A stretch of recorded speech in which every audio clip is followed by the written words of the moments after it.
اعوذ باللہ من الشیطان الرجیم بسم اللہ الرحمن الرحیم۔ پارہ نمبر 10 کی تفسیر کا خلاصہ۔ پارہ نمبر 10 کی پہلی آیت میں وَاعْلَمُوا أَنَّمَا غَنِمْتُم مِّن شَيْءٍ، اس آیت میں اللہ تعالیٰ نے مال غنیمت کی تقسیم کے احکام کے بارے میں ارشاد فرمایا ہے۔ سورۃ انفال کے شروع میں ہم پڑھ چکے ہیں کہ اللہ تعالیٰ سے نبی پاک صلی اللہ علیہ وسلم کے ذریعے مال غنیمت کی تقسیم کا سوال ہوا تھا، تو اس کے جواب کی تفصیل عرض کر دی گئی تھی۔ پھر یہاں اب مال غنیمت کے 5 حصوں کے بارے میں بتایا جا رہا ہے کہ ان میں 4 حصے مجاہدین فی سبیل اللہ کے اندر برابر تقسیم ہوں گے، اور مال غنیمت کا 5واں حصہ چونکہ خالص اللہ تعالیٰ کی ملکیت ہے، اس لیے یہ حصہ اللہ تعالیٰ کی طرف سے نبی پاک صلی اللہ علیہ وسلم اور حضور پاک علیہ الصلوۃ والسلام کے رشتہ دار، یتیموں، مسکینوں اور مسافروں کو دیا جائے گا۔ اس کے آگے غزوہ بدر کا بقیہ حصہ بیان کیا گیا ہے۔ ہم نے غزوہ بدر کے متعلق کل بھی اور گزشتہ کل بھی چند باتیں پڑھی تھیں، تو اس کا بقیہ حصہ ان آیات کے اندر ہے۔ اذ انتم بالعدوۃ الدنیا وهم بالعدوۃ القصوى والركب اسفل منکم، اس آیت میں اللہ جل شانہ نے غزوہ بدر کا ذکر فرمایا، اور غزوہ بدر مسلمان اور کفار کے درمیان وہ پہلی جنگ ہے جس نے مشرکین مکہ اور کفار کی کمر توڑ کے رکھ دی تھی، کیونکہ یہ سمجھتے تھے ہم 1000 ہیں اور وہ سامنے والے تو کچھ بھی نہیں ہے، ہمارے پاس ساز و سامان بھی ہے، ان کے پاس کوئی اسلحہ نہیں ہے، اور ان کو تو ہمارے اوپر کوئی فتح پانے کی کسی قسم کا کوئی امکان نہیں ہے، مگر اللہ تعالیٰ کی غیبی مدد نے تو ان کی کمر توڑ کے رکھ دی۔ تو اس بارے میں اللہ جل شانہ نے بیان فرمایا کہ اسلام کے لیے ہم نے فتوحات کے گویا دروازے کھول دیے۔ اس سے آگے یا ایھا الذین آمنوا اذا لقیتم کی آیت میں اللہ تعالیٰ نے مدد حاصل کرنے کے 6 اصول ذکر فرمائے ہیں کہ اگر میدان جہاد میں اللہ جل شانہ کی مدد چاہیے تو اس کے لیے 6 ترتیبیں کی جائیں، تو یہ 6 ترتیبیں وہ ہیں جس کے ذریعے اللہ تعالیٰ کی مدد چھن چھن کی برستی ہے۔ میں ان 6 طریقوں کو بیان کرنے سے پہلے حضرت علامہ اقبال رحمۃ اللہ علیہ کے ایک شعر پڑھتا ہوں جو آپ اور ہم پڑھ چکے بھی ہیں، سن بھی چکے ہیں۔ حضرت علامہ اقبال رحمۃ اللہ علیہ ارشاد فرمایا کرتے تھے کہ فضائے بدر پیدا کر فرشتے تیری نصرت کو، اتر سکتے ہیں گردوں سے قطار اندر قطار اب بھی۔ تو یہ فضائے بدر کے 6 اصول ہیں جس کو بیان کیا جا رہا ہے۔ نمبر 1، اللہ تعالیٰ نے بیان فرمایا کہ میدان جہاد میں ثابت قدمی اختیار کریں۔ نمبر 2، آپ جہاد کے میدان میں ٹھہر کے بھی اللہ تعالیٰ کا ذکر نہ بھولیں بلکہ اللہ کا ذکر کثرت کے ساتھ کریں۔ نمبر 3، اللہ اور اس کے رسول کی اس میدان جنگ کی ایمرجنسی میں بھی اطاعت نہ چھوڑیں بلکہ اطاعت کے اوپر مضبوط رہیں۔ نمبر 4، آپس کے اختلاف سے بالکل پرہیز کریں۔ نمبر 5، اگر جنگ میں ناموافق حالات آ جائیں تو صبر کریں۔ نمبر 6، کفار کی طرح تکبر اور ریاکاری نہ کریں۔ یہ 6 اصول ہیں جس کو علامہ اقبال رحمۃ اللہ علیہ نے اپنے شعر میں فضائے بدر کی طرف اشارہ فرمایا ہے۔ اگر یہ 6 چیزیں کر لی جائیں تو اللہ کی مدد اور نصرت یہ کھینچ کے گویا یہ 6 اصول اس کو لے کر آ جاتے ہیں۔ بعض مفسرین نے لکھا ہے کہ جو فرشتے اترے ہیں نا جنگ بدر میں، یہ قیامت تک ہر مجاہد فی سبیل اللہ کی مدد کے لیے اتریں گے اگر وہ ان طریقوں پہ چلے گا۔ یہ ان کی ڈیوٹی ہے، اللہ جل شانہ نے ان کو ایسی ڈیوٹی عطا فرمائی ہے۔ اس کے آگے وَأَعِدُّوا لَهُم مَّا اسْتَطَعْتُم مِّن قُوَّةٍ وَمِن رِّبَاطِ الْخَيْلِ تُرْهِبُونَ بِهِ عَدُوَّ اللَّهِ وَعَدُوَّكُمْ، اس آیت میں اسلحہ اور جنگ کی تیاری رکھنے کے لیے اللہ جل شانہ نے حکم فرمایا ہے۔ مسلمان کو ہر وقت جہاد فی سبیل اللہ کے جذبے سے اور شوق شہادت سے سرشار ہونا چاہیے۔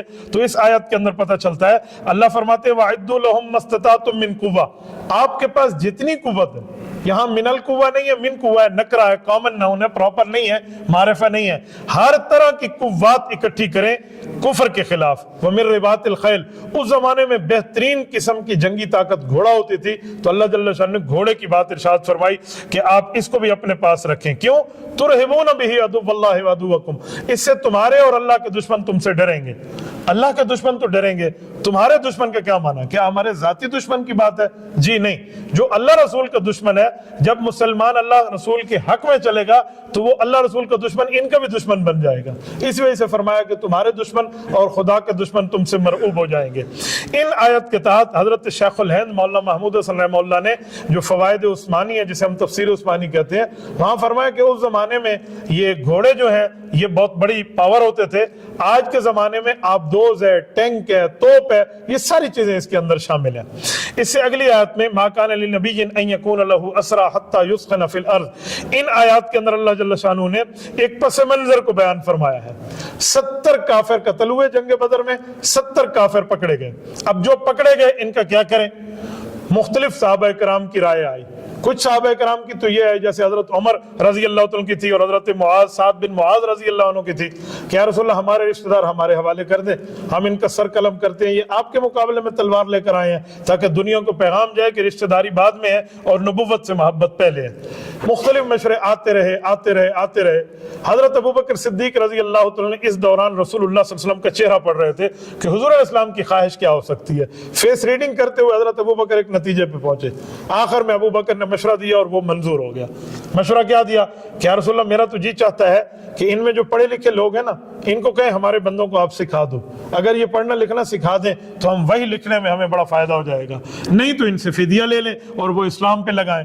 نبی علیہ السلام نے اسی پر ہی فیصلہ فرمایا۔ اللہ جل شانہ نے اوپر سے یہ آیت اتاری کہ دیکھیں اگر یہ بات طے نہ ہوتی اللہ تعالیٰ کی طرف سے کہ یہ ایسے ہی ہوگا، ورنہ تو ان لوگوں پہ عذاب آ جاتا جو کہہ رہے تھے ان کے اوپر یہ نرمی کر دیں یا یہ نرمی کر دیں، لیکن اللہ کے دربار میں یہ بات طے ہو چکی تھی، اسی لیے اللہ جل شانہ نے آپ کو اس چیز کے اوپر برقرار رکھا ہے۔ اس آیت کو بیان فرمایا اور پھر فرمایا کہ نبی کے لیے چیز جائز نہیں ہے کہ اس کے پاس قیدی ہوں اور وہ ان کا زمین میں خون نہ بہا دے، یعنی کہ کوئی بندہ نبوت کے مقابلے میں آئے تو اس کا خون پانی کی طرح بہنا یہ اسلام میں جائز ہو جاتا ہے، کیونکہ وقت کے نبی کا مقابلہ کر رہا ہے۔ تو یہ قرآن کی آیت نے واضح ایک بات فرمائی۔ اس کے آگے اللہ جل شانہ نے والذین آمنوا وہاجروا وجاہدوا فی سبیل اللہ، اس آیت میں مہاجرین اور انصار اور ہجرت کی بات فرمائی ہے کہ دین کے لیے ہجرت کرنا، دین کے لیے علاقے کو چھوڑ دینا، ماحول کو چھوڑ دینا، یہ بہت بڑے اجر اور ثواب کی بات ہے اور پکے مومن ہونے کی بات ہے۔ اس کے آگے 9 نمبر کی سورت توبہ شروع ہو رہی ہے۔ اس کا نام سورت البرات بھی ہے، سورت توبہ بھی ہے، سورت القتال بھی ہے، مختلف اس کے نام ہے۔ سورت البرات تو اسی لیے ہے کہ جو کفار سے معاہدہ ہوا تھا اس سے برات کا اعلان کر دیا گیا، اور سورت التوبہ اس لیے ہے اس کا نام کہ اس میں مسلمان صحابہ کرام جو جنگ تبوک پہ نہیں جا سکے تھے ان کی توبہ قبول ہوئی ہے، اور سورت القتال اس لیے اس آیت میں ہے کہ اس میں اللہ تعالی نے جہاد فی سبیل اللہ کے کھلے کھلے احکامات ارشاد فرمائے ہیں۔ یہ صورت نازل ہوئی تو اس صورت میں اللہ جل شانہ نے، یہ صورت نازل تو فتح مکہ کے بعد ہوئی ہے، تو پہلی 5 آیات میں 4 قسم کے مشرکین کے ساتھ اللہ جل شانہ نے بات ارشاد فرما دی۔ نمبر 1 برات من اللہ ورسول، اس آیت میں اللہ جل شانہ نے وہ بات ارشاد فرمائی، پہلی قسم وہ کفار جن کے ساتھ کسی قسم کی صلح کا معاہدہ نہیں تھا، اور دوسری قسم وہ جن کے ساتھ معاہدہ بغیر صلح کے ایک بغیر معین مدت میں ہوا تھا، تو ان دونوں کے لیے اللہ جل شانہ نے ارشاد فرمایا کہ 4 ماہ کی مہلت ہے، 4 ماہ میں یا اسلام قبول کر لیں یا جزیرہ عرب چھوڑ دیں، اگر نہیں کریں گے تو پھر آپ تلوار کے لیے تیار ہو جائیں۔ تیسری قسم کے بارے میں یہ الا الذین عاہدتم من المشرکین میں فرمایا وہ لوگ جن سے صلح کا معاہدہ مسلمانوں نے اور حضور پاک علیہ السلام نے ایک خاص مدت کے لیے کیا ہے، تو جتنی مدت باقی ہے اس مدت کو پورا کیا جائے گا، بس مدت 9 مہینے باقی تھی تو 9 مہینے ان کو رکھا گیا۔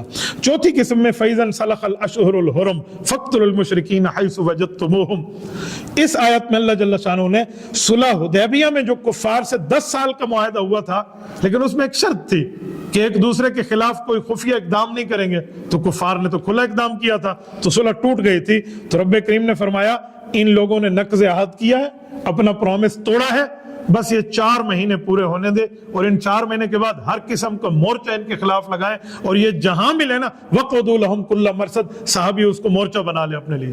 تو یہ آیت ان کے لیے تھی۔ یہ وہ آیات ہیں جس سے کفار کے ذہن کے دریچے ہل گئے تھے کہ یار کل تک تو ہم مارتے تھے، گالیاں دیتے تھے، ظلم کرتے تھے، حضرت بلال کے سینے پہ پتھر رکھ دیا جاتا، حضرت زنارہ کی آنکھیں نکال دی گئیں، حضرت سمیہ کو شہید کر دیا گیا، خباب ابن ارت کو شعلوں پہ لٹا دیا گیا، کچھ نہیں کہتے تھے۔ آج تو ان سب کو اجازت ہے، اب یہ جہادی حکم میں اجازت ہو گئی تھی، تو پھر اسلام ایسے پھیلا ہے جیسے پھیلنے کا حق تھا، کیونکہ ضدی کافر یہ تلوار کے آگے سیدھے، جس نے نبوت اور خدا کا مقابلہ کرنا ہے تو اسے پھر تلوار نے سیدھا کیا تھا۔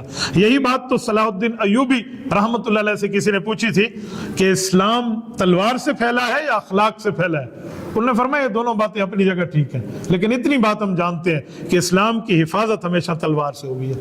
حضور پاک صلی اللہ علیہ وسلم کے ناموں میں ایک نام ہے نبی الملاحم، نبی السیوف، کہ حضور پاک علیہ السلام جہادی نبی ہے اور نبی علیہ السلام تلوار والے نبی ہیں. یہ ان جیسے کفار کے لیے تھا جو نبی علیہ السلام کے مقابلے میں تھے. اس کے آگے اللہ جل شانہ نے ایمان کے بغیر کوئی عمل قابل قبول نہیں ہے، اس کے بارے میں ارشاد فرمایا. پھر غزوہ حنین کو ذکر فرمایا، لقد نصرکم اللہ فی مواطن کثیرہ ویوم حنین. ہوا یہ تھا کہ یوم حنین میں 12,000 صحابہ کا لشکر تھا. جو نئے ایمان والے چند لوگ تھے نا، ان کے منہ سے ایک جملہ نکل گیا جو اللہ